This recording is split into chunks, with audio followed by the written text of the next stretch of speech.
about WWF.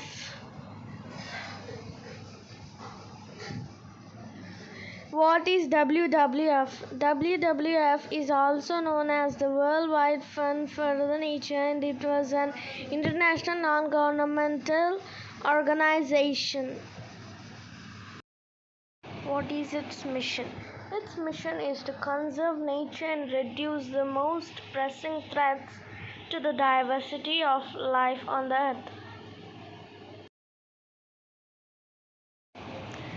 When was it founded and where was its headquarters?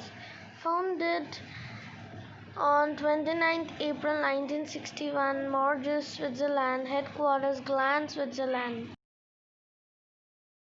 What are the 6 areas in which it works? Answer. The 6 key areas that they work are forests, marine, freshwater, wildlife, food and climate.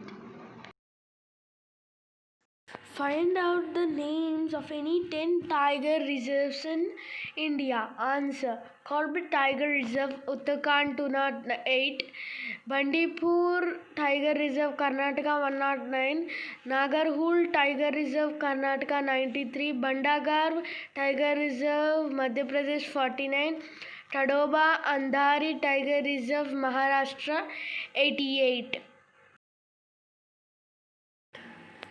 The other tiger reserves are Ranthambore Tiger Reserve, Rajasthan 60, Kasi Nagar Tiger Reserve, Assam 104, Sundarbans Tiger Reserve, West Bengal 80, Rajaji Tiger Reserve, Uttarakhand 34, Kanha Tiger Reserve, Madhya Pradesh 60.